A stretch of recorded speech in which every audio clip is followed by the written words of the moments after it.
Yo guys, it's your friend here, bringing you another awesome Naruto what if tale. Which is, without wasting your time, let's start the fanfic. What if Naruto was an Uchiha prodigy?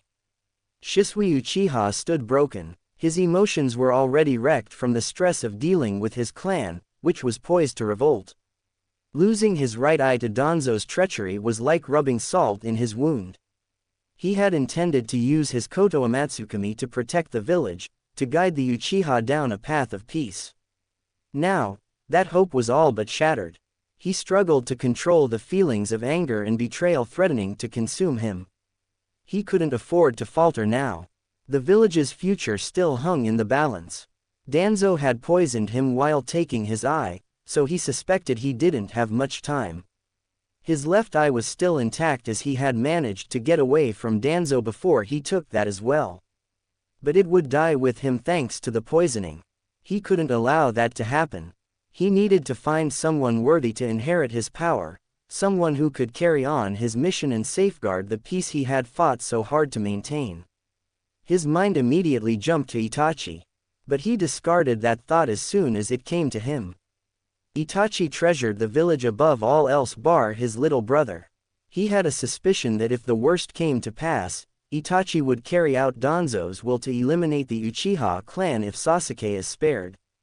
This was not something he could condone. Kinslaughter for the sake of peace was a slippery slope, and he wasn't confident that Itachi's choices would be best for the village. Leaving out Itachi presented a problem. There was no guarantee Sasuke would live, even if Danzo promises this to Itachi.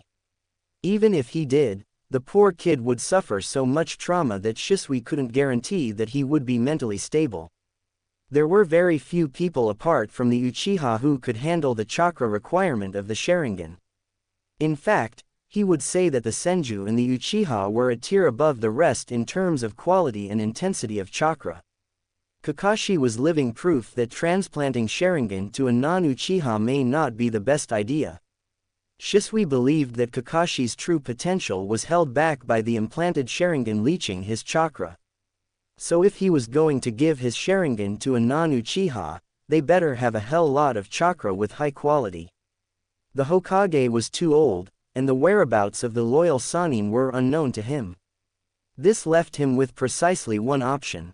Naruto Uzumaki, hailing from a clan related to the Senju and possessing exceptionally strong chakra. He had watched the kid often during his patrols or as part of his duty, since the Jinchuriki is a high-value asset of the village. Even though he suffered a lot of hate from the villagers, Naruto did not resent them for it. He still sought to be acknowledged by those who scorned him. As far as Shisui could see, Naruto did not have the capacity to hate. This, more than anything else, made him the ideal candidate in Shisui's plan for his Sharingan. His time was limited. With his mind made up, Shisui headed towards Naruto's apartment. There were two ways to give the Sharingan to Naruto. If he implanted it on him, it would be next to impossible for the boy to control it. The other option was to transfer the special chakra that resided in his brain to Naruto. This chakra was responsible in converting a normal eye to the Sharingan, and Shisui theorized that transferring that chakra would also transfer the Kekkei Genkei. The only problem was that the transfer would probably cost him his life, and the one receiving the transfer should be well equipped to handle it without allowing it to overload their brain. Shisui was already a dead man walking thanks to Danzo. To ensure that his ocular chakra would not harm Naruto, he would have to seal it within Naruto until he became adept at controlling chakra. As an academy student, Naruto did not have anywhere near the level of control required to use a Sharingan, let alone his Mangekyo. In a couple of years, Shisui was sure Naruto would be able to control the onslaught of his ocular chakra by virtue of him possessing an equally exceptional chakra. Little did Shisui know the consequence of melding the chakra of an Uchiha descendant with the chakra of a Senju descendant. The result of his interference would awaken within Naruto a power that makes even the Mangekyo Sharingan pale in comparison. But this would not occur until several years later. The depth of the chasm Naruto was thrown into ensured that he could not boast any such control over his body. In fact, He was rapidly accelerating and everything around him was blurring. I'll kill that pervy sage if he doesn't kill me first. Arg! In a fit of desperation, Naruto tried to cling to the walls of the ravine, but his speed ensured that all of his efforts were futile.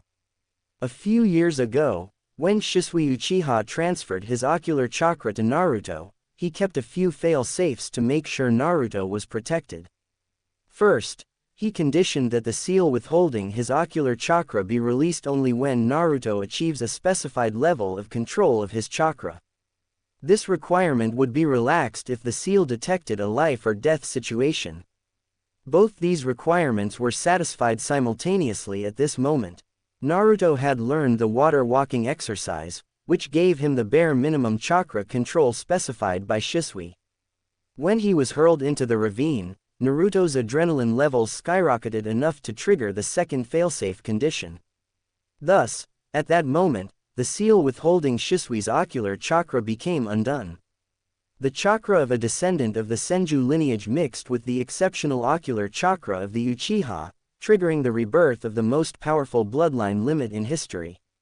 Within the confines of his seal, Kurama sensed a chakra that he had almost forgotten for 1,000 years. Naruto wasn't sure where he was, but he sure wasn't falling anymore. That was good. Unless he's dead. That wouldn't be good. Naruto Uzumaki. Naruto whirled around, looking for the source of the voice. He was sure he was alone. It looked like he was standing on water with just a pitch-black void surrounding him. However, he was no longer alone. An old man wearing a long white robe stood before him. His clothing had wide sleeves and a high collar. The robe has intricate black tomo symbols. Over the robe, he wore a black sash tied around his waist. He held a tall, black staff with a circular ring on the top, through which 6 smaller rings were attached. Most of this was lost to Naruto, who focused on the fact that he had 2 horns, weird eyes, and what looked like a blood-red third eye above his nose. Ah, an Oni. Get away from me. Naruto tried in vain to scramble back, for the distance between them remained the same. Hagoromo Otsutsuki sighed. He had not intended to meet with Ashura's descendant so soon. The boy was too young to understand his philosophies or the complicated history of the world. However, Shisui Uchiha had caused a complication. Thankfully, this complication was not as bad as what had happened with Madara. I will not harm you, child, Hagoromo spoke softly. I am not an Oni. I am but an old man, a hermit watching this world. What? Naruto blinked. Why do you have horns then? That is genetic. Think of it like a bloodline limit. Hagoromo sighed. He had faced some bad representative due to his horns even during his lifetime. Okay. Naruto looked around. Where are we? Who are you and what do you want with me? The simplest explanation I can give you is that we are in your mind. Inside your consciousness. My name is Hagoromo Otsutsuki, once known as the Sage of the 6 Paths. I lived 1,000 years before your time. Certain circumstances have caused me to appear inside your mind. What circumstances? Naruto did not have a single clue what the old man was talking about. Wait, if we are inside my mind, am I still falling down? Do not worry. Time passes here much slower than it does outside. But it would be wise to shorten our conversation. Hagoromo soothed him. It's a long story, but I will tell you the essentials. You are a descendant of mine through my younger son, Ashura. This is because your Uzumaki clan is an offshoot of the Senju clan founded by Ashura. My elder son, Indra, formed the Uchiha clan that you undoubtedly know of. Hagoromo smiled when he saw Naruto scowl, thinking of Sasuke. 3 years ago, an Uchiha intentionally passed on his chakra to you, causing the chakra of the Senju and the Uchiha to merge inside of you. Naruto nodded mutely, not understanding the significance of what he was hearing. I don't remember it, though. Why did he do that? You were probably asleep while he did it. He did it hoping that you would carry on his ideals of peace and protect his village. Your unique chakra as part of your Senju lineage made you a suitable candidate, along with the ability to withstand the hate of the village for no fault of your own. Naruto grimaced. You will understand more in due time. Just know that the one who did this was an exceptional shinobi called Shisui Uchiha. Naruto vaguely recalled Sasuke being picked up by an uncle Shisui once after the academy was over. Hagoromo continued. This mixing of chakra caused my chakra to awaken within you, Naruto. The bloodline limit of the Senju lies in their exceptionally strong chakra that can accommodate any elemental nature. This power lies dormant within you already. When the special chakra of the Uchiha was mixed with it, the combination produced my own chakra as a result. This is the reason why I have come here to meet you. I will now explain what it means to wield my power, and give you a few suggestions on how to control it. A moment later, Naruto opened his eyes in the real world. His hand pointed to the ground on its own accord. Shinra Tensei, an otherworldly power burst forth from his arms and pushed against the rapidly approaching ground. His descent slowed, stopped, and reversed. In a moment, he was shooting upwards rather than plummeting to his death. Jiraiya did not see any sign indicating that the Nine Tails chakra was being unleashed. A crippling fear gripped him when he realized that he might have been a tad too much reckless in his plan. Although Jinchuriki were known to be sturdy, a drop from such a height might actually kill the boy if the Nine Tails didn't cooperate. A moment passed, and he saw the subject of his concern barreling upwards, towards him. He barely had a moment to blink owlishly before Naruto's fist collided with his jaw and he was sent flying. OWW, what is your face made of, old man? Naruto complained, cradling his broken wrist. Jiraiya got up from his undignified sprawl, rubbing his jaw with a pained expression. You pack a punch, kid, he muttered, trying to shake off the impact. But you might want to work on your technique a bit more. Looks like you hurt yourself more than me. He grinned. No kidding. Naruto glared at his new teacher.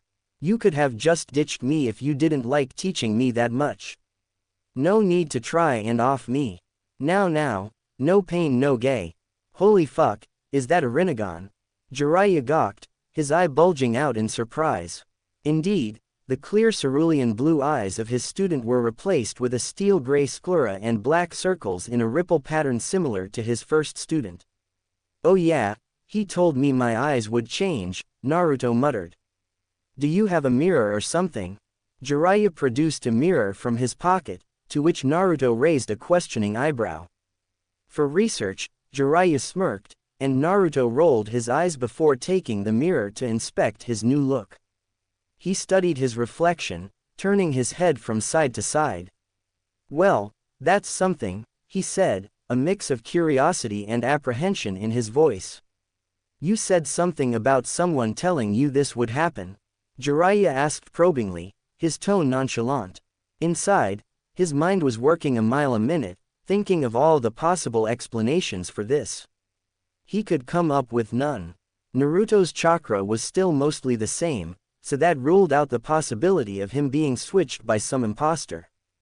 And an imposter wouldn't go to the trouble of distinguishing himself from Naruto's appearance so blatantly. I met an old alien sage in my mind when I was falling to my death. Naruto huffed and crossed his arms. Speaking of which, alien sage, Jiraiya furrowed his brows. He called himself the Sage of the Six Paths or something. What? Is he a big deal? Jiraiya was stunned. A big deal. Naruto, the Sage of the Six Paths, is the founder of ninjutsu and the ancestor of all shinobi.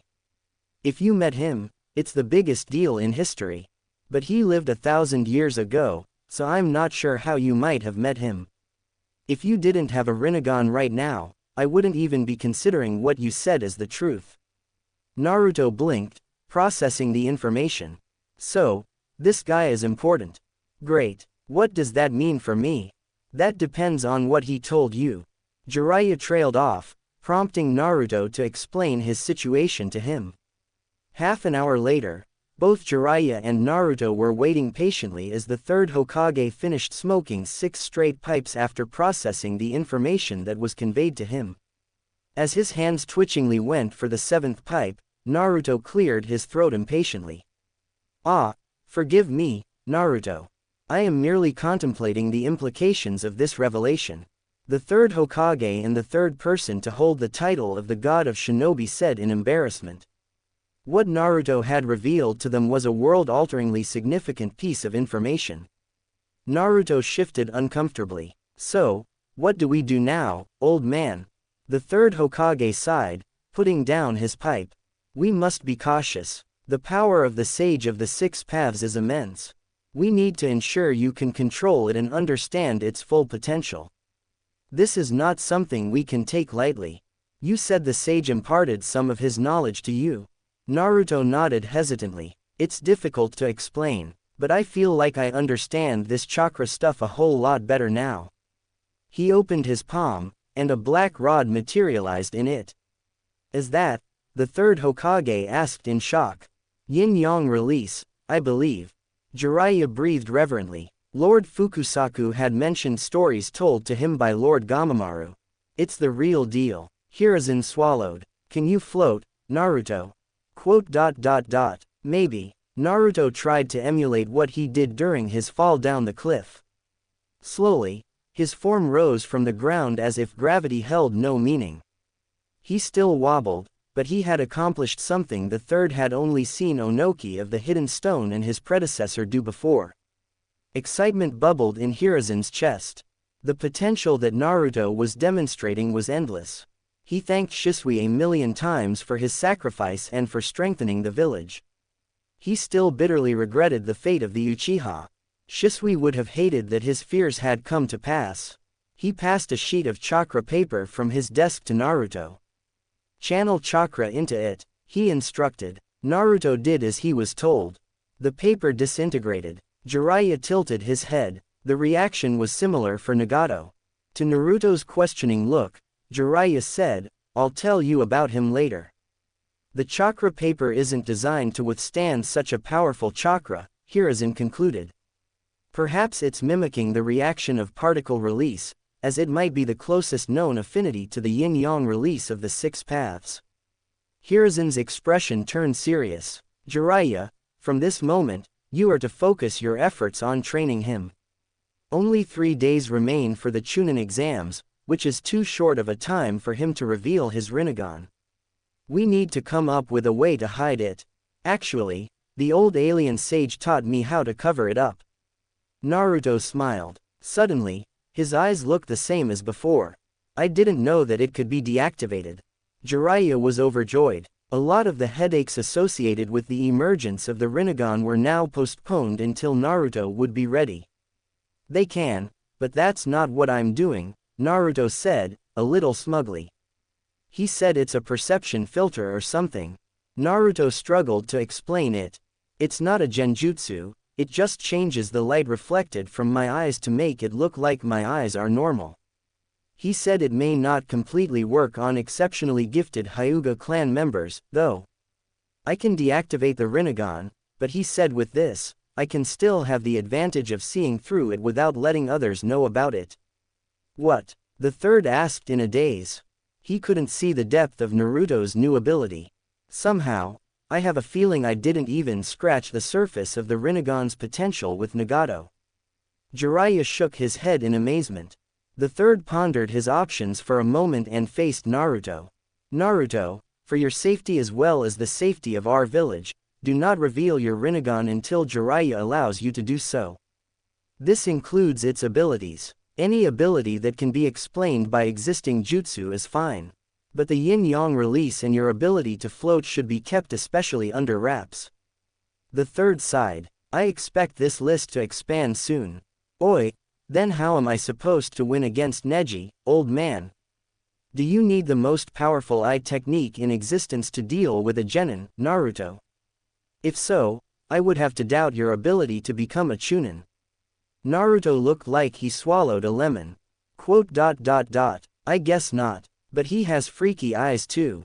Well, I'm sure your Rinnegan would be able to show you most of what Neji can see with his Byakugan. Jiraiya consoled, and you would be training under me. So there really isn't any need for you to worry. As long as you don't throw me off a cliff again, Naruto muttered. Unfortunately for Jiraiya, the third heard him. Did you leave out anything significant in your explanation earlier, Jiraiya? The third asked him in a deceptively calm tone.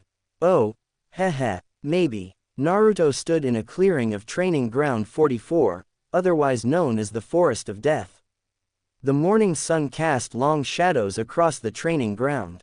The third Hokage had chosen this place for training as only a few shinobi ever trained there, and it was easy to prevent anyone from spying on Naruto's training. He even had Anbu and Jiraiya's summons set up a perimeter since they had to be wary of Orochimaru. Naruto felt a mixture of excitement and apprehension as he faced both Jiraiya and the third Hokage, Hiruzen Sarutobi. The two legendary shinobi had decided to train him together for today, as they had to make sure that Naruto could understand and control the Rinnegan in the shortest time possible. The Hokage would leave tomorrow after imparting him some basics, and Jiraiya would take over the training fully for the remaining 2 days. Naruto suspected that the old man wanted to keep an eye on Jiraiya's training methods. He wasn't too happy to learn that Naruto was thrown off a cliff. Naruto, create a few shadow clones. Hiruzen ordered. Naruto nodded and made the familiar hand signs. Shadow clone jutsu, he shouted, and several identical copies of himself appeared around him. Whoa, Naruto swayed a little. The heck is this? What happened? Jiraiya asked, concerned. I'm seeing double. I can see myself, and both of you from different angles. Naruto trailed off, struggling to explain what he was seeing. Hiruzen furrowed his brow, deep in thought. It seems your connection with the clones has intensified. The Rinnegan's influence might be enhancing your sensory abilities, allowing you to perceive through your clones more acutely. Jiraiya nodded, crossing his arms. That makes sense. The Rinnegan grants heightened perception and abilities. I can already imagine the potential of this technique, but it could also be overwhelming at first. Naruto blinked rapidly, trying to focus. So, I just need to get used to it, right? Exactly, Hiruzen said. Start by focusing on your own perspective first, then slowly expand your awareness to include the clones. It will take time, but you'll adapt. Naruto took a deep breath, focusing on himself. Gradually, the dizzying sensation eased, and he began to manage the multiple perspectives. It was still extremely confusing, but he felt he could now move about without stumbling. Jiraiya, take the clones with you and get them used to sparring and dodging. I suspect Naruto will lose his connection with the clones once you are far enough away. I can then focus on training his elemental affinity. Jiraiya nodded and motioned the clones to follow him. Hiruzen waited for a few moments and observed that Naruto started furrowing his brows. Are you no longer connected to the clones? Yeah, I felt like my vision through them was blurry for a moment and then I couldn't see anything from them. How far away did they get? Hiruzen asked curiously. A couple 100 meters I guess. Naruto estimated. Good. We will now begin elemental training. Create 8 more clones. Okay. Naruto was confused. Why are we using shadow clones, old man? And what's the use of pervy sage sparring with my clones? I'm not even there with them. He trailed off uncertainly. Hiruzen looked at Naruto incredulously. Naruto, haven't you realized the unique advantage of your shadow clone jutsu? Naruto blinked, still unsure. What do you mean? Hiruzen sighed, but there was a hint of a smile on his face. When your shadow clones disperse, all the experiences and knowledge they gained return to you. This means that every clone can train separately, and you'll gain the benefit of all their training as if you had done it yourself. Naruto's eyes widened as realization dawned on him. Oh, so, even if I'm not there, I'll still learn from everything my clones do. Exactly, Hiruzen confirmed. He created 2 shadow clones himself. Now, let's focus. Divide into groups of 3. We shall practice 3 elemental affinities simultaneously. Earth, water, and fire styles are said to be relatively easier to master, and we shall start with them. One group will practice earth style with me, another will work on water style, and the third on fire style. The clones nodded in unison, splitting into 3 groups. Hiruzen led his group consisting of the original Naruto to one side of the clearing. Hiruzen began his lesson. Naruto, controlling Earth Chakra requires patience and precision. I think with your Rinnegan, it would help if you watch me perform a few Earth-style techniques that highlight the different applications.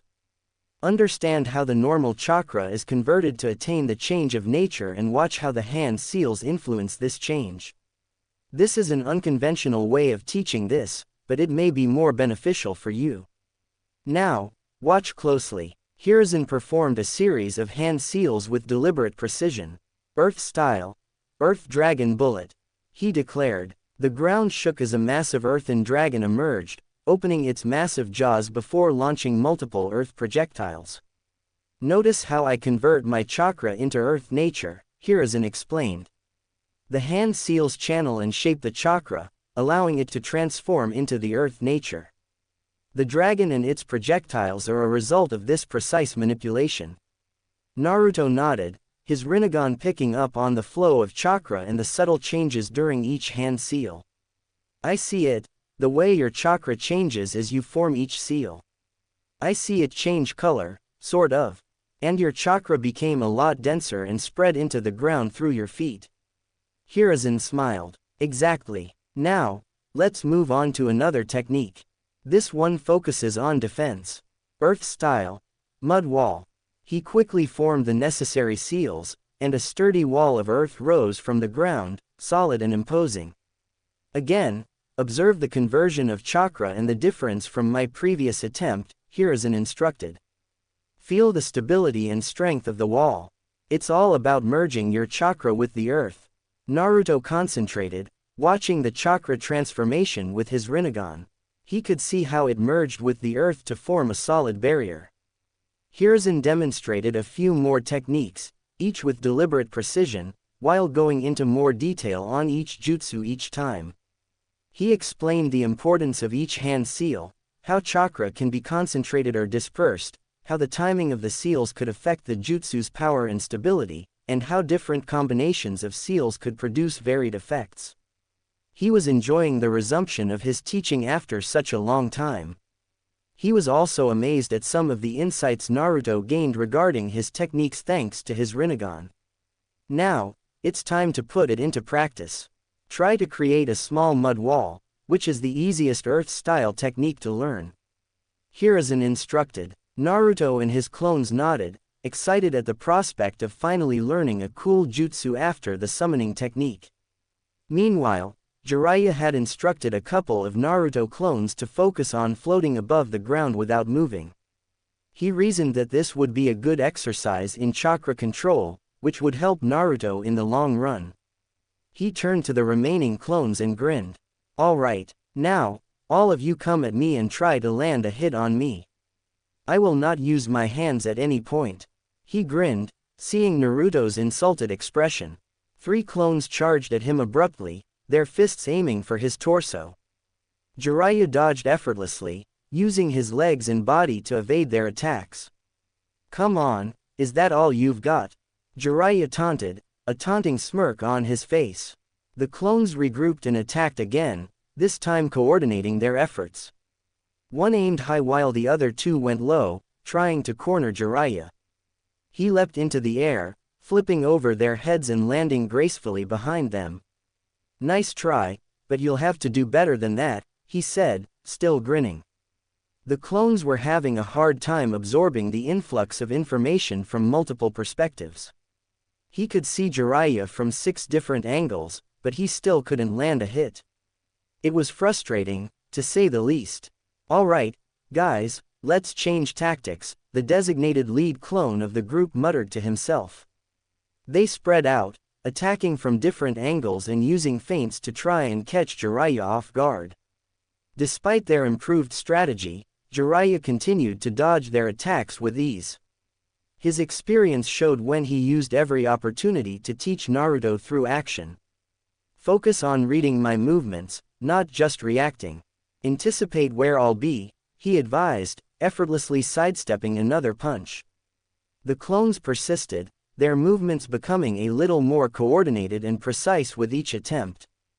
Jiraiya had started aiming kicks at them, slow enough that they could barely dodge. His unpredictable style kept them on their toes, forcing him to anticipate and adapt. "Remember," Jiraiya called out as he spun away from a clone's attack, "your enemies won't just stand still.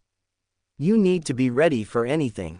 He arched his leg back, his feet touching one of the clones that was sneaking up behind him. He was deliberately gentle with his taijutsu so that the clones could be dispersed only after absorbing a significant amount of his teachings. One clone tried to sweep his legs from behind, while another aimed for his midsection. Jiraiya jumped, narrowly avoiding both attacks and landed with a graceful roll. He was about to offer more advice when a third clone came from his blind spot, its fist aimed at his side. Jiraiya smirked, spinning to evade and counter with a gentle tap of his foot to the clone's shoulder. "Nice try, but you need to coordinate better and understand exactly when the opponent is off guard. Sneak attacks are good, but doing them frequently will just help your opponent anticipate it." The light sparring continued for an hour before Jiraiya dispersed all three clones in a roundhouse kick after telling them to inform the original to send more. A few disgruntled clones arrived a minute later, fresh and ready to take a beating. "I think I've given you enough time to acclimatize with your Rinnegan. I will now stop holding back, so ask the original to keep sending clones each time I pop one of you." The clones shivered at Jiraiya's positively gleeful expression. At the end of the day, Naruto had exhausted all his chakra reserves from continuously spawning clones for Jiraiya to take down. The elemental training had taken a toll on him too, as the clones dispelled by themselves once they used up the chakra that was allotted to them. By the second day of training, Naruto had made significant progress with earth manipulation, mastering the mud wall and the mud river techniques to an extent that allowed their use in battle. He had also learned to spit small bouts of fire and form a small stream of water from his mouth. He was training by a river to make the water-style training easier. His gravity manipulation, or floating skills as he liked to call it, now allowed him to move short distances in the air. This skill drained the chakra of his clones quite fast, and Jiraiya decided to deprioritize it. "I heard you are good enough with the basics of earth manipulation now," Jiraiya began. "I'll teach you a technique that's a pain in the ass for Hyuga to handle, as I heard your first opponent is one. Consider that as an apology for my earlier, admittedly harsh training method." Naruto twitched. Harsh was too mild a word, but he refrained from saying anything. He was eager to learn the new jutsu, after all. "And kick Neji's ass. Watch carefully. Earth style. Swamp of the underworld." Instantly, a large chunk of the ground around Naruto turned into viscous, sticky mud. Naruto tried in vain to make himself stand on top of the newly created swamp using chakra, but his efforts were futile. The swamp was too unpredictable and his chakra could not find a way to stabilize on top of it. He was slowly sinking down, and his flailing only served to worsen the situation. "Fuck this, Shinra Tensei." Naruto ejected himself out of the swamp. He grinned and made a face at Jiraiya, who sighed. "That's cheating," he muttered. "Anyway, you can't be sure the Hyuga kid can't do that. So as long as you practice this today and tomorrow, there will be very few opponents of the genin level you can't handle." Really? Naruto was excited. This seemed like a super neat jutsu. "Yeah, it's a rank for a reason. It's my own original jutsu, you know. The only catch is that you need a lot of chakra to make it work and you need to be quick enough to execute it. The chakra will not a problem for you. Those without elemental ninjutsu would find it hard to escape from this. Let me try. Earth style. Swamp of the underworld." Naruto exclaimed, imitating what he had seen Jiraiya do. A miniature puddle formed in front of him. Naruto cursed out loud. "Ha, you'll need a lot more chakra than that, kid. This isn't a mud river, it's a swamp filled with thick chakra." "Earth style.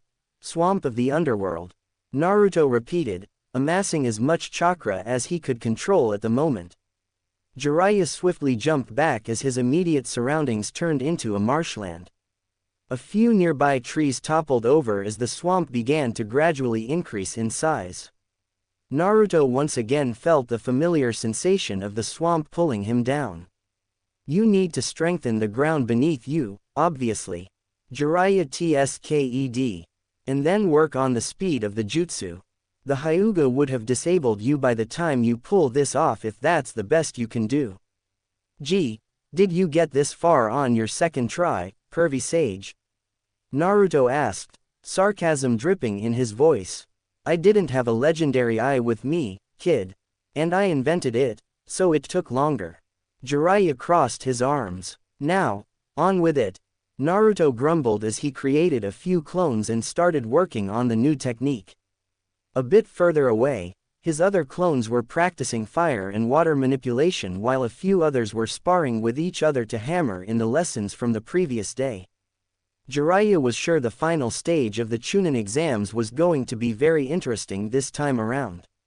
He didn't know how right Naruto entered the Konoha Stadium, the venue for the final round of the Chunin exams.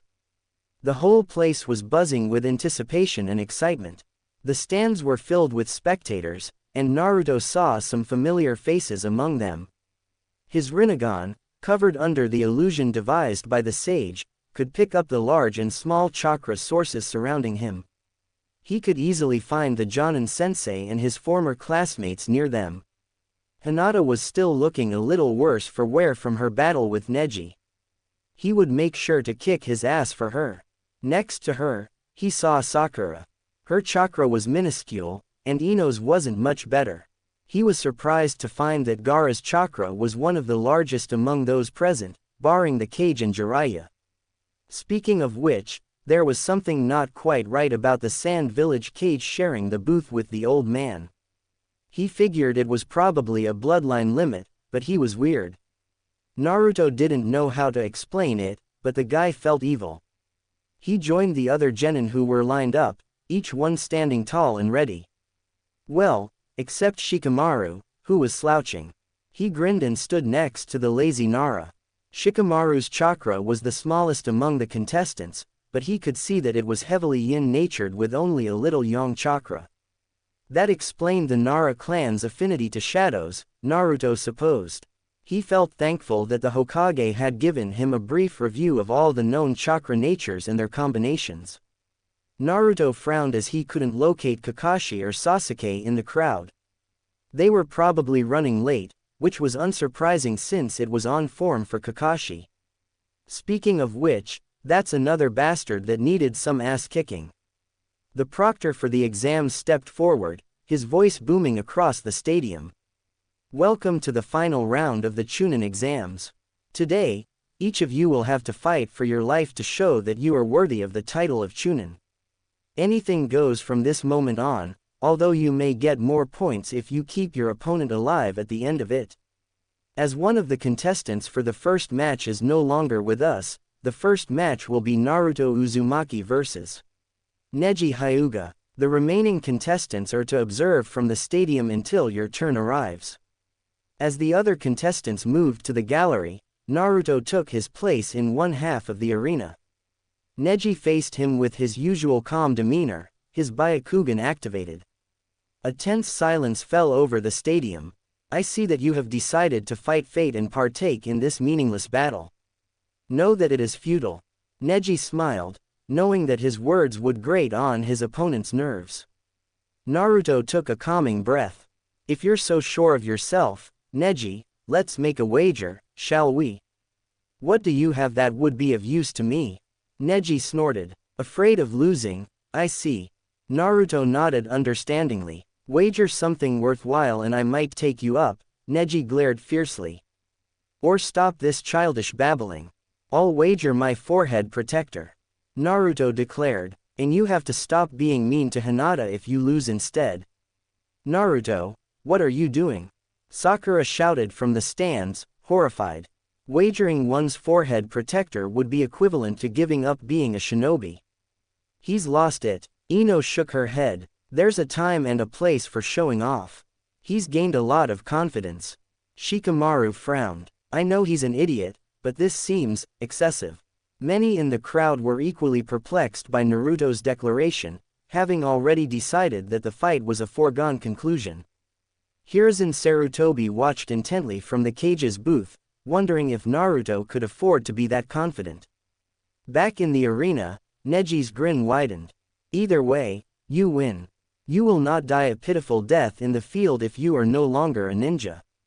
But, I accept your challenge. It will be amusing to see you fail. Naruto grinned right back. I'll make sure you regret underestimating me, Neji. The proctor raised his hand, signaling the start of the match. Begin. Naruto immediately created several shadow clones, surrounding Neji. The clones rushed in, attacking from all sides. Neji's eyes narrowed, his Byakugan active. He moved fluidly and struck the approaching clones with pinpoint accuracy. His gentle fist technique disrupted the chakra of each clone he hit, causing them to disperse in puffs of smoke. Next, Naruto created even more clones and had them take out shuriken this time. A barrage of shuriken assaulted Neji from every direction. Neji was no stranger to facing such an onslaught of weapons, thanks to his teammate. He didn't hesitate and automatically switched to his default counter. 8 trigrams, palm rotation. Neji spun where he stood, and a spherical dome of chakra expanded outward, surrounding him. The spinning barrier deflected the shuriken with ease, sending them clattering to the ground. What's that jutsu? Sakura asked, curiously. She hadn't seen Hinata use something like that before. The palm rotation is a secret technique of my clan, Hinata said softly, surprise evident in her voice. I didn't know Neji Nisan had mastered it. It relies on expelling chakra through all the points in the chakra network to create a shield. It's our clan's absolute defense. Sakura frowned, worried. Naruto's go-to move was his shadow clone. I hope he's learned something new. She didn't have much hope, since Kakashi-sensei was focusing on Sasuke. As soon as the wave of attacks subsided, Neji dashed towards the nearest Naruto clone. With a single strike, the clone dispersed in a puff of smoke. Neji moved to the next clone, striking it down with the same efficiency. Naruto smirked and created more clones. Half of the clones in Naruto quickly flipped through some hand signs. Water style. Water bullet. They shouted in unison, launching a barrage of high-speed water bullets toward Neji. Neji's eyes narrowed as he activated his Byakugan, tracking the incoming attacks. He spun rapidly, calling out, 8 trigrams, palm rotation. The spherical dome of chakra expanded around him, deflecting the water bullets with ease. Naruto intently watched the dome and locked on to the moment the dome began to subside. The other half of his clones immediately began to perform the same hand signs as earlier. Neji was annoyed when he realized Naruto's strategy.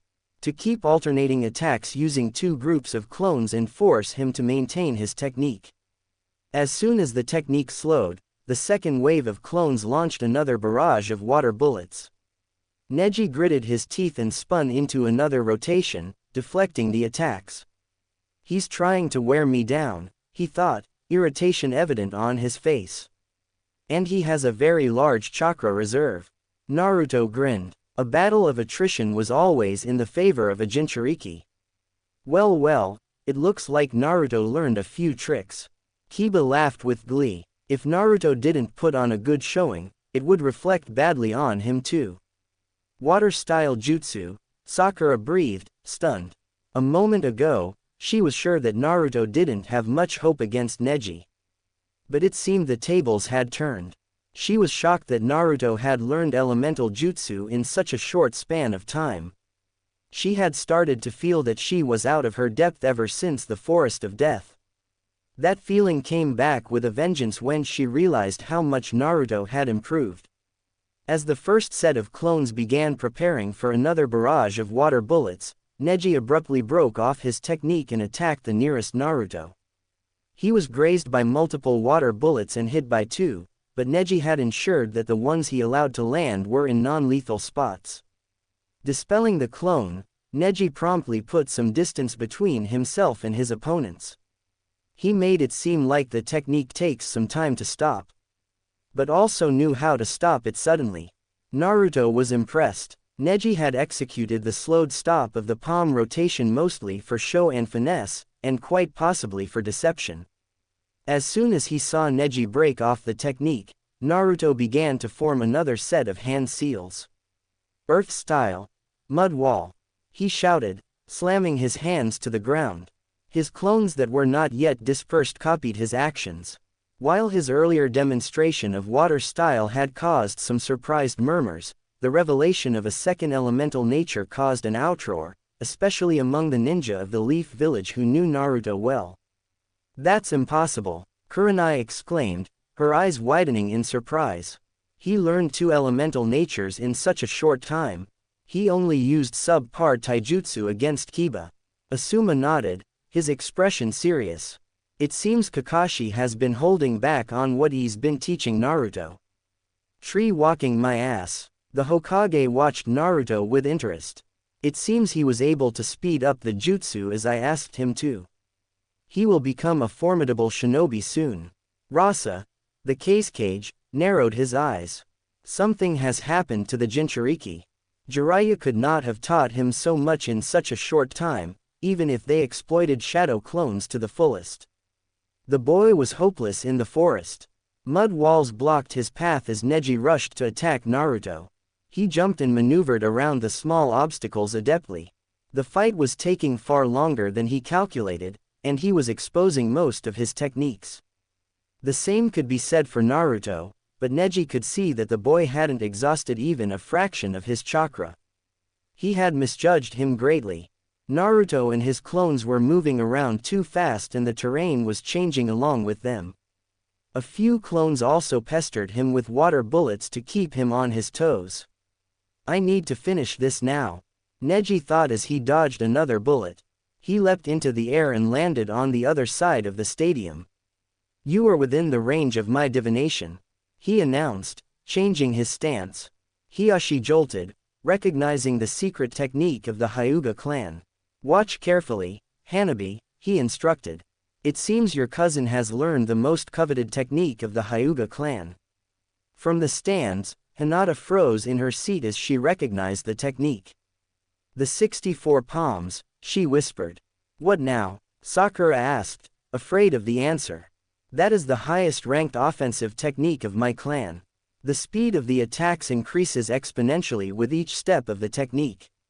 If Naruto-kun gets hit, the fight will be over," she said sadly. "Come on, have more faith in him, Hinata," Kiba shouted. "Yo Naruto, you better not get your ass kicked." "I don't plan to." Dog breath, Naruto muttered as he flipped through yet another series of hand seals. 3 of his clones imitated him. Earth style. Mud river. In an instant, small rivers of mud flowed from each of the Naruto clones, converging on Neji. For a moment, Neji lost his footing. He quickly adjusted the chakra beneath his feet and started to charge towards Naruto, intent on finishing his technique. Although he had not executed it on muddy water before, he was confident in his success. However, he could not move as quickly as before. "Now for phase 2, Naruto muttered, and eyed 4 other clones that were going through a slightly different set of hand seals. Neji was closing in fast, but he would be faster. Earth style. Swamp of the underworld. The second set of clones shouted while slapping their palms in the muddy water. "That boy," Hiyashi shook his head in disbelief. It seems the rumors were true. Jiraiya had indeed trained Naruto for the Chunin exams. The evidence lay in the form of Jiraiya's original jutsu that Naruto was now showcasing. "Well, looks like it's a wrap for the Hyuga," Asuma said with surprise evident in his voice. "I never imagined that kid would learn an A-ranked jutsu in addition to 2 chakra natures. He probably trained with the help of shadow clones," Kurenai guessed. "But this is incredible. Isn't this Lord Jiraiya's jutsu?" Asuma glanced at Jiraiya, who was smirking next to the Hokage. "It seems Naruto found a new mentor for the Chunin exams. Now that's what I call out-of-the-box thinking," Jiraiya commented, impressed. He found a way to increase the speed of the swamp with shadow clones. Hiruzen nodded approvingly. He set the stage quite well with the liberal use of water-style jutsu in Mud River. Rasa, or Orochimaru in disguise, shifted his eyes to make eye contact with Kabuto, who was disguised as an Anbu. Kabuto shifted his position slightly, understanding the message. Neji had noticed the secondary jutsu a moment too late. He had assumed that the clones were all going for the same jutsu. However, the chakra that spread through the mud was thicker, and the mud suddenly became much stickier. He could no longer keep his feet above the mud and each step caused him to get dragged down little by little. He tried in vain to jump, but he could not get a foothold in the thick swamp. Even expelling chakra from his feet to disperse the mud had little effect. The chakra traveled sluggishly once it left his feet and was unable to impart any force. Neji's mind raced as he tried to find a way out. I can't let it end like this, he thought, panic setting in. He focused his Byakugan, scanning the swamp for any weak points or inconsistencies that he could exploit. But the swamp was dense and filled with shifting chakra which would pull him down wherever he escaped to. Neji attempted to use his gentle fist to push away the mud, striking the surface with precise chakra-infused blows. However, the chakra dispersed harmlessly through the mud. He then tried concentrating chakra on his feet in a desperate bid to create a solid platform to leap from. But he could not create a foothold in the ever-changing swamp. Damn it, Neji cursed, realizing that his usual techniques were ineffective. His set of skills were too specialized, and this swamp was a nightmare for taijutsu users. This was probably a very high-ranking jutsu, something he wouldn't have imagined Naruto to be capable of. Was this fate's way of mocking him? Neji had thought that talent was absolute and determined at birth. But someone whom he had deemed to be talentless had now completely outmaneuvered him. If this was a real fight, he would be dead already. He could not move, or dodge effectively, and his rotation would not work from the moment he got stuck in the swamp. Naruto and his clones simply had to throw their weapons or techniques at him. There was no way he could deflect them all. How can this be happening? I was born with the Byakugan, the prized bloodline of the Hyuga clan. I trained relentlessly to master the gentle fist. You couldn't even win properly against Kiba a month ago.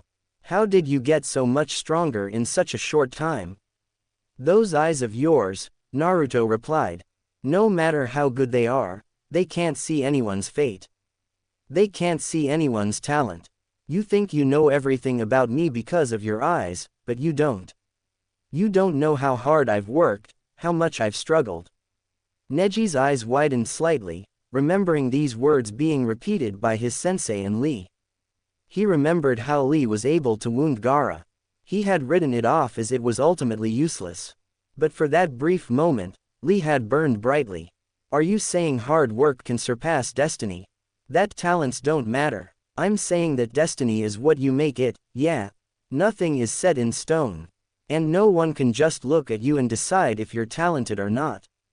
By this point, Neji had ceased struggling since he knew it was futile. He was already knee-deep in the swamp. For so long, he believed that he knew the limitations of each person and that their struggles would not change their destiny. Naruto was starting to shake that belief. Neji sighed. He had a lot to think about. I forfeit, he announced. It was a formality at this point since he had no way out of Naruto's trap. The proctor stepped forward, raising his hand. Winner. Naruto Uzumaki. The stadium erupted in applause. While Naruto may not be well loved by his village, the crowd included many visitors and ninja from other places. Anyone impartial would be impressed with Naruto's performance. He had also impressed many of Konoha's ninja as well. Well, what do you know, Asuma chuckled. Quite an upset, I'll say. Kurenai was equally impressed. Guy gave a thumbs up to the contestants. Naruto, you have shown the true power of youth through your determination. He turned to Neji, tears streaming down his face. Neji, you have also grown so much. Your resolve and spirit were magnificent. This is just another step in your path to even greater heights. Naruto made his way to the stands to where his fellow rookies were seated. Hey guys, how did you like that? Wasn't I awesome? And Hinata, I told you I'd kick his ass. Hinata blushed deeply. I didn't doubt you, Naruto, she said quietly. Naruto was touched at her vote of confidence. Did you hold back on me? Kiba blurted out, feeling a little upset. Wah, no, I didn't. Naruto raised his hands defensively. So you're telling me that you learned all that? Kiba waved his hand at the mess that was the stadium, in a month. Naruto grinned sheepishly. Yeah, pretty much. I know, I'm awesome. Suspicious is more like it, Ino chipped in. How can you get that good in a month? Why didn't you do it earlier then? Naruto scratched the back of his head. Well, I had some help from Pervy Sage, and I used a lot of shadow clones for extra training. I worked really hard, believe it. Wait, who's Pervy Sage? Sakura cringed at the nickname. That old geezer over there. Naruto pointed towards Jiraiya's position in the cage box. Jiraiya, who saw him, gave him a jaunty wave. Who's that? I've never seen him before. Shikamaru frowned, trying to place the old man. I believe that is Jiraiya of the legendary Sannin, Shino said quietly. What? Sakura's head snapped toward the old man Naruto had just called a pervert. No way. Oh yeah. Naruto clapped his hands together, finally remembering his teacher's name. That was his name. After a month, it was embarrassing to ask again. Thanks, Shino. The genin just looked at Naruto in disbelief. Standing a little behind the group, Kabuto, disguised as an Anbu operative, caught every bit of that conversation. There's something you aren't revealing, Naruto. Lord Orochimaru would be most interested to know what that is. Naruto sighed impatiently as he waited for Sasuke and Kakashi-sensei to show up. He could feel the crowd's restlessness growing with each passing second. All of the fights in the first round were done except for Sasuke's. Since Sasuke was late, the other first round match had continued as planned, but now the audience was growing restless for the final match. The most interesting thing so far had been Shikamaru's upset win against Temari. Seriously, Naruto thought Shika was done for when he saw the Sand Girl's jutsu. Shika's last-minute win was nothing short of inspiring. It made up for the lame forfeit from that makeup dude from the sand. Speaking of, it must be awfully inconvenient for him to be cooped up inside that shell and carried around by a puppet. The guy chickened out, but he did have a cool jutsu. The proctor looked at his watch and sighed. He raised his hand. The grace period given to the Uchiha had run out. Since one of the contestants has failed to show up, this match is. At that precise moment, Kakashi and Sasuke materialized in the field in a swirl of wind and leaves. So, what did I miss? Kakashi asked cheerfully as he walked up to his fellow Jonin. He eyed the Anbu units scattered throughout the stadium. The tension was thick. He was relieved that Lord Jiraiya was present next to the Hokage. It was clear that the sand was going to try something. You know, having one of your students taught by a Sannin is kinda cheating. Asuma said with a grin. A Sannin? Since when is Ebisu considered as one? Kakashi asked innocently. Oh, quit your act. There's no way you wouldn't have known. Kurenai snorted. I'm not responsible if my student caught a lucky break and impressed a Sannin enough to be trained by him. Kakashi shrugged. A bet, however, is still a bet.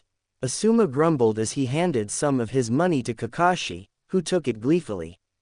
Kurenai shook her head. Asuma never learned that betting against Kakashi was a fool's game.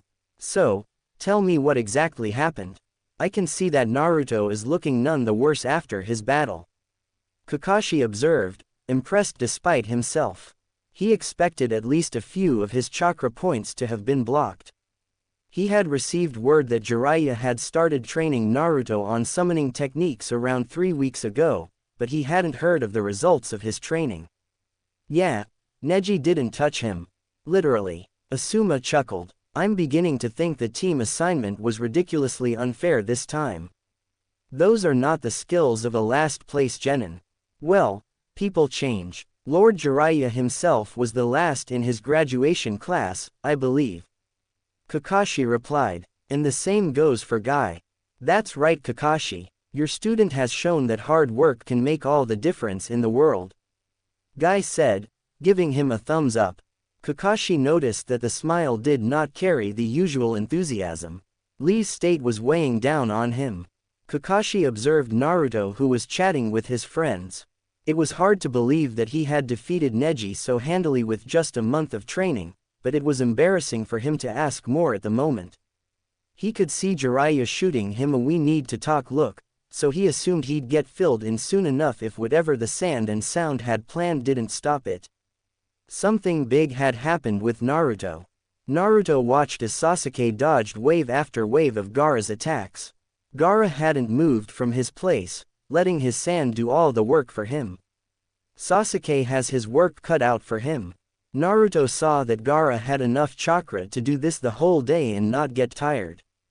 Every time Sasuke tried to close the distance, Sasuke would be attacked from multiple directions by the sand. Viewing his rival through the Rinnegan, Naruto couldn't help but be impressed. Sasuke was very judicious in using his chakra reserves, which were not small by any measure. He was currently measuring Gaara's reaction time with well-timed attacks and last-second evasions. Suddenly, Gaara's voice cut through the air. "Sasuke Uchiha," he shouted, "you're starting to bore me. Entertain me more and you may live a little longer. You will help me prove my existence." Naruto cringed at the cliché-sounding proclamation. He has serious issues. Naruto recalled the way Gaara was acting when Guy-sensei saved Lee last week. At the same time, he felt an eerie similarity between Gaara's words and that of Haku. They both sounded like they didn't really have a reason to live. Sasuke was itching for some action as well and quickly flipped through the hand signs of a fire jutsu. Naruto paid close attention to the way Sasuke's chakra moved while performing the jutsu. The Rinnegan wasn't as good as the Sharingan for copying moves, but it helped Naruto get a better feel for each jutsu. Every time he saw one, it made him understand the chakra a little more, helping him get better bit by bit. The great ball of fire that Sasuke spit out made its way toward Gaara, who gave a creepy smile. A gigantic wave of sand blocked and extinguished the fireball before it could harm him. But at that exact moment, Sasuke appeared behind Gaara and hit him with a roundhouse kick. Naruto blinked. That was fast. He had a little trouble seeing it with his Rinnegan. His friends, however, were dumbstruck.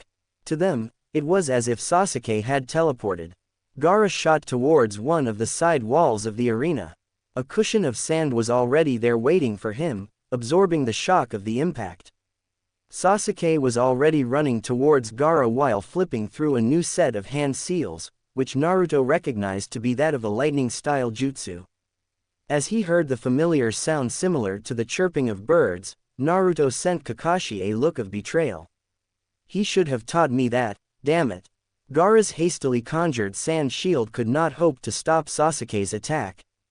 The Chidori, a high-pitched, chirping mass of lightning, sliced through the sand like it was nothing.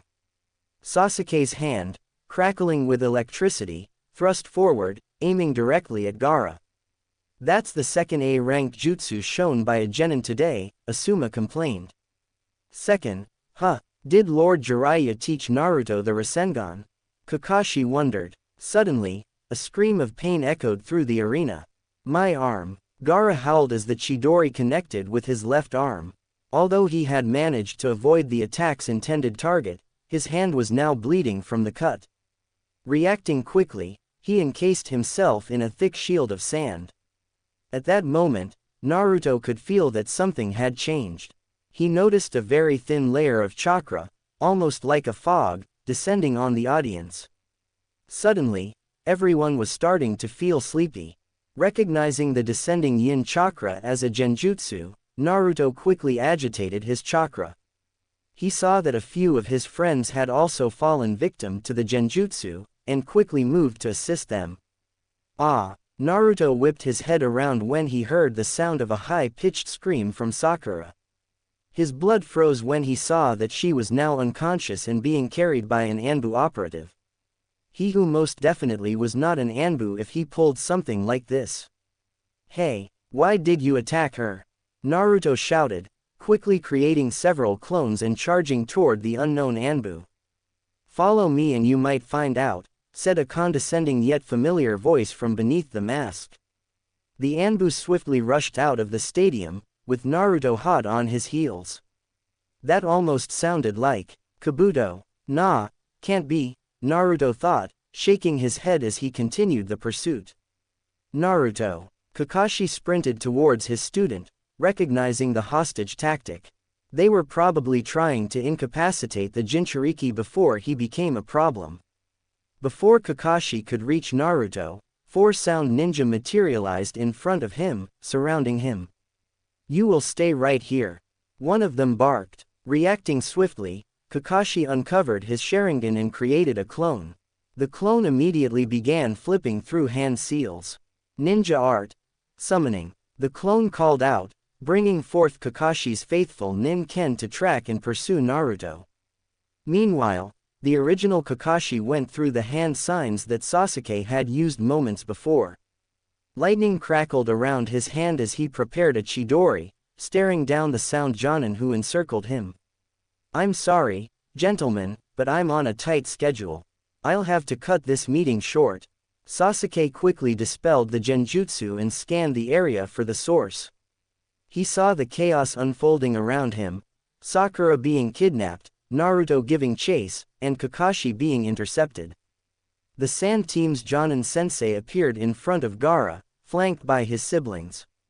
The proctor stepped forward, positioning himself in front of Sasuke to confront the Sand Ninja. Kid, the exams are cancelled. As you probably figured out, Konoha is under attack from the sand and the sound. Follow that teammate of yours who got kidnapped. We'll handle things here, the proctor told him without taking his eyes off his enemy. Sasuke had questions, but this was not the time to ask them. With one last scathing look towards Gaara, he exited the stadium and followed after Sakura and Naruto. So, Lord Casecage, Hiruzen said, observing the chaos around them. He and Jiraiya were now stuck inside a barrier maintained by 4 unknown sound ninja. It seems you decided to betray our trust. Jiraiya had earlier thwarted a sneak attack targeting him a moment before the chaos unfolded. So it seems. The Casecage replied in a breezy tone. Hiruzen was immediately on high alert. This was not the Casecage. How did he not notice this sooner? It seems we're having a class reunion, Sarutobi-sensei. If only the princess were here. The 3 of us, reunited, to see the final moments of their teacher. Doesn't it bring a tear to your eye? Hiruzen's eyes narrowed as he recognized the voice. Besides him, he could feel Jiraiya tense up. Orochimaru. Indeed. It's been a long time, Orochimaru said, tearing a mask off to reveal his snake-like features. I thought it would be fitting for you to witness the end of Konoha at the hands of your former student. I was not expecting my foolish teammate to be present. With him stuck here, who is going to stop my summons from wreaking havoc outside, I wonder. Hiruzen looked grim. Jiraiya, can you get outside? Not with the barrier set up the way it is, and with old Snake Face here. Jiraiya sighed. And I don't want to leave you here to face him. You underestimate me, Jiraiya. Hiruzen smiled. It seems we'll have to make quick work of you, Orochimaru. Earth style. Mud river. Orochimaru was suddenly pushed into an enormous torrent of muddy water that originated without warning beneath the Hokage's feet. In another moment, a dragon's head emerged out of the mud and opened its jaw. Earth release. Earth dragon bullet. Fire release. Fire dragon bomb.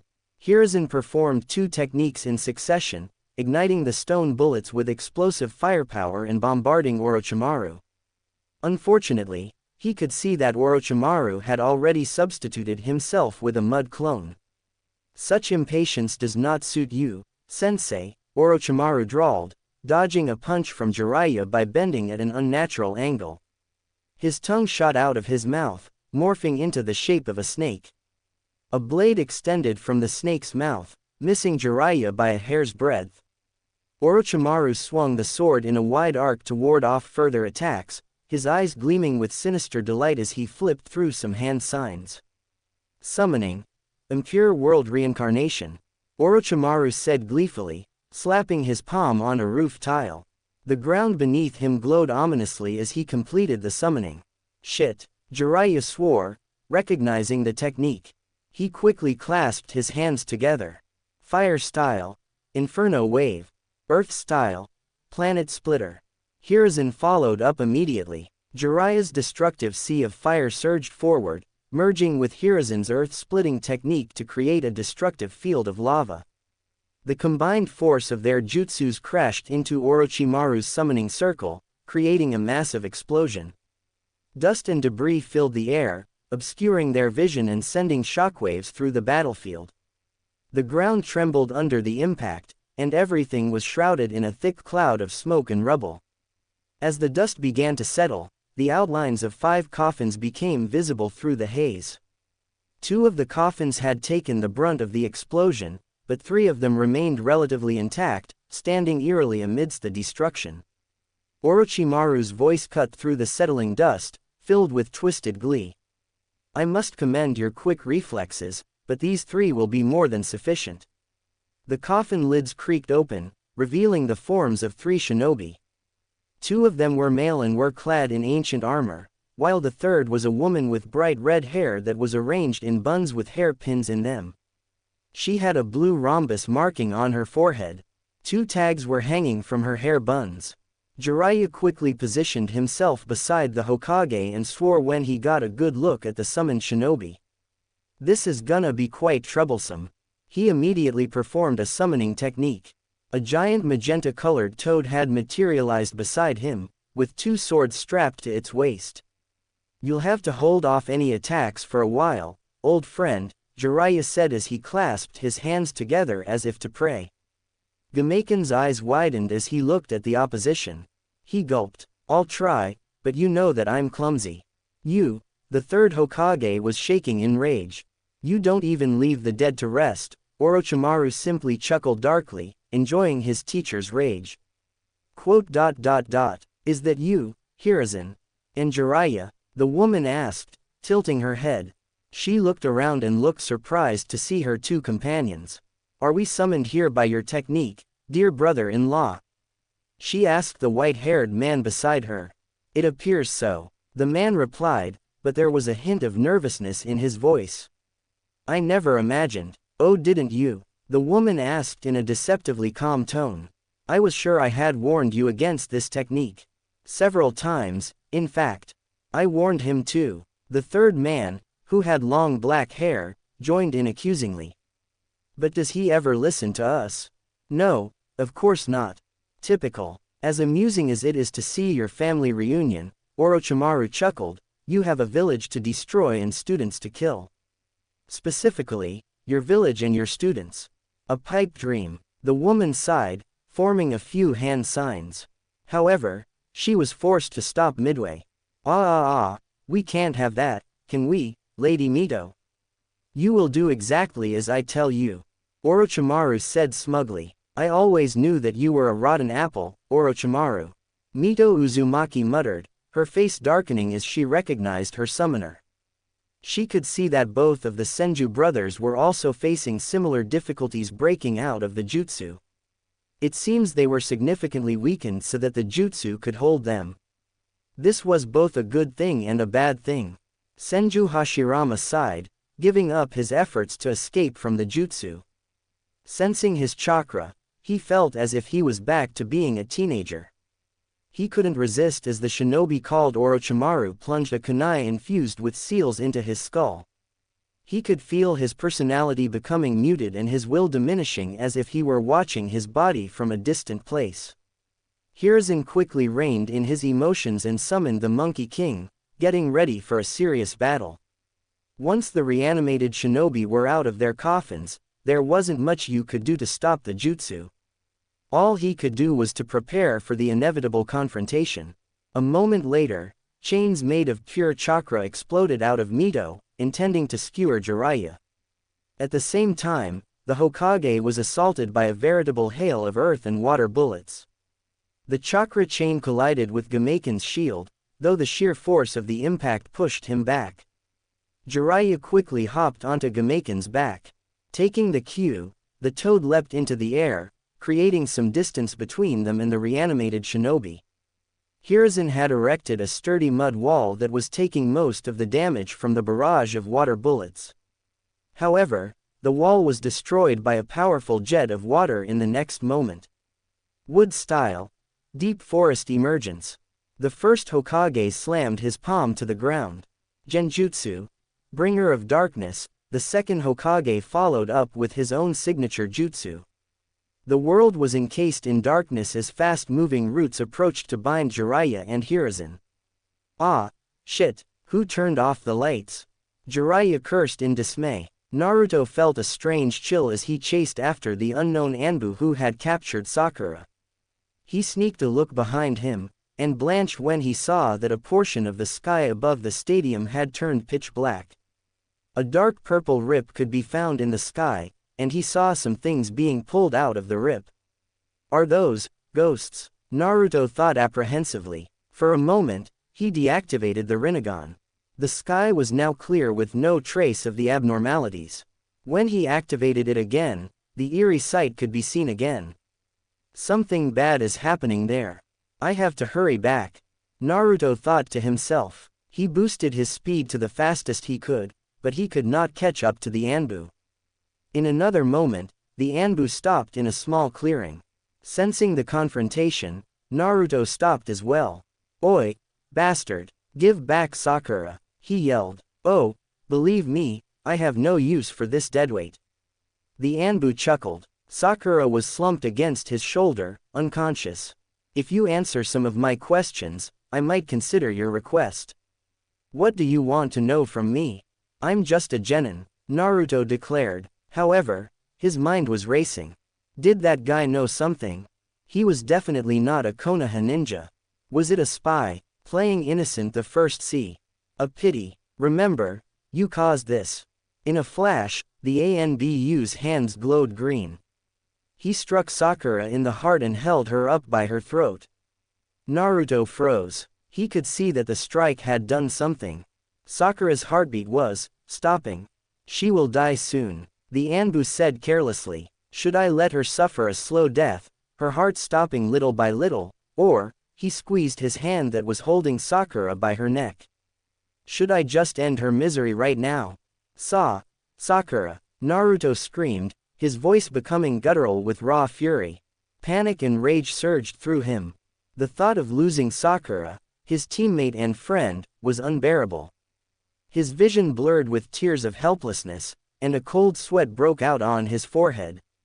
The sage's genjutsu still showed his eyes as deep blue, but his Rinnegan had bled into a red color, with the iris becoming pitch black and slit-like. The transformation mirrored the storm of emotions inside him. Rage, fear, and desperation all coalesced into a singular, burning focus. He felt a familiar yet strange sensation, as if his very soul was reacting to his anguish. Bansho Tenin, Naruto whispered, his palm extending towards the Anbu operative. Naruto's opponent was suddenly pulled towards him as if he was yanked in by a rope. A fraction of a second later, he found that his own throat was enclosed within the Jinchuriki's hand. Well, we seem to be at an impasse. The Anbu chuckled, although he was struggling to breathe through Naruto's chokehold. In response, he began to tighten his grip on Sakura's throat as well. Let's not get too excited, shall we? Your friend's life hangs in a balance, eh?